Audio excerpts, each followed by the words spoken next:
Dear friend, welcome back to our journey through Abraham, the obedience of faith. In our last chapter, we saw Abraham called out of a prosperous, idol-worshipping city, Ur of the Chaldees. He heard the voice of God and began a journey no one around him understood. But today's chapter shows us something deeper. Not just that Abraham was called, but that he obeyed. 3 simple words, so easy to say, so hard to live. And yet, those 2 words, he obeyed, hold within them the secret to a meaningful life. Have you ever wondered what your life might look like if you'd said yes to God more quickly, more fully, more completely? This chapter opens with a sobering truth. If Abraham had said no, if he had stayed in Ur, if he had clung to comfort and never walked out in faith, we might never know his name. He would have faded into the pages of history like so many forgotten tribal leaders, men with potential, men with position, but no spiritual legacy. Like the glow of a wave behind a ship, bright for a moment, and then gone. But Abraham didn't stay. He obeyed. And maybe today, you're listening with a tender ache in your heart. You once had dreams. There were seasons where hope blossomed like spring. But now, it feels like fall has come too soon. You look around, and where fruit should be, you see emptiness. Could it be that somewhere along the way there was a call, a holy invitation to trust, to let go, to go farther than was comfortable? And maybe you hesitated. Maybe you backed away. Friend, if that's you, hear this. It's not too late. The God who called Abraham is still calling. And his voice is still full of mercy, still full of patience, still full of promise. But let's be honest, obedience isn't always immediate. When Abraham first set out, his obedience was only partial. Genesis tells us it wasn't Abraham who led the family out of Ur. It was his father, Terah. Terah took Abram his son, and they went forth from Ur. Why did Terah come? Was it because he couldn't bear to part from Abraham?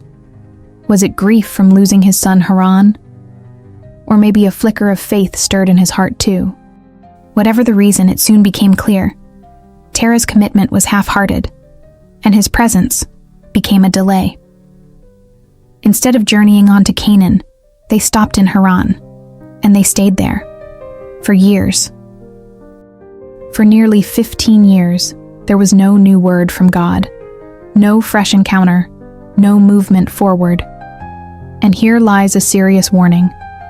Be careful who you bring with you on your spiritual journey, because partial obedience often leads to prolonged silence.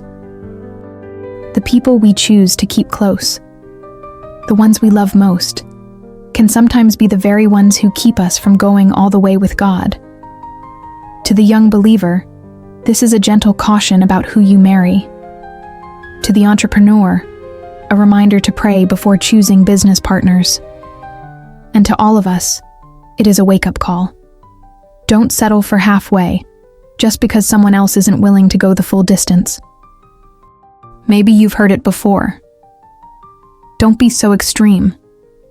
Just stay here in Haran. It's good enough. Why risk everything for some unseen calling? But if God has called you to Canaan, Haran will never satisfy your soul. Eventually, Terah died. And when he did, Abraham could finally move forward.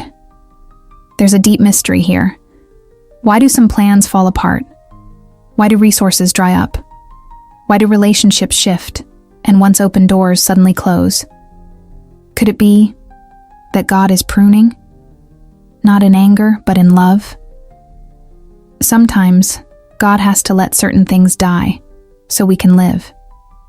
He removes what holds us back, so we can finally walk forward into all He has prepared. And so Abraham obeyed. He gathered his people, his livestock, and all that they had, and without knowing exactly where they were going, they went. Imagine that caravan setting out. Camels loaded with supplies, flocks bleating, women weeping, neighbors whispering, "Where are they going?" Why would anyone leave this comfort? Even Abraham's own brother Nahor stayed behind. But Abraham pressed on.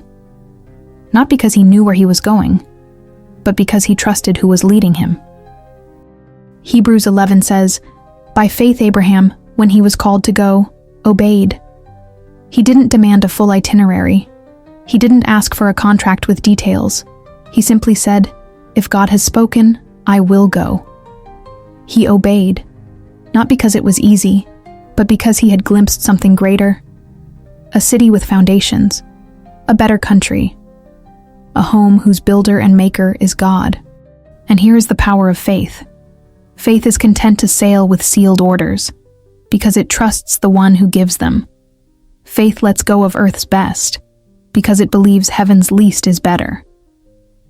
Eventually, Abraham and his caravan reached Canaan. The long journey through desert, danger, and delay was not in vain. Scripture tells us, "They went forth to go into the land of Canaan, and into the land of Canaan they came." That's obedience. Full obedience. Not stopping at the oasis, not settling for halfway, but pressing on until you reach what God has promised. Friend, what about you? Is there a Haran you've settled in? Is there a Terah you've carried too long? Is there a quiet call God whispered years ago that you've placed on hold? Today is the day to say yes again. You don't need to know every step. You just need to take the next one. God never promised comfort, but He promised His presence. And in the end, He asks for nothing less than everything, but gives more than we could ever imagine. Thank you for joining us for Chapter 3 of Abraham, the obedience of faith. He obeyed. If this message stirred something in your heart, I invite you to reflect. Where is God asking you to trust Him more fully today? And don't forget to subscribe. We're walking daily through the spiritual journey of Abraham and beyond. We'll see you in the next chapter.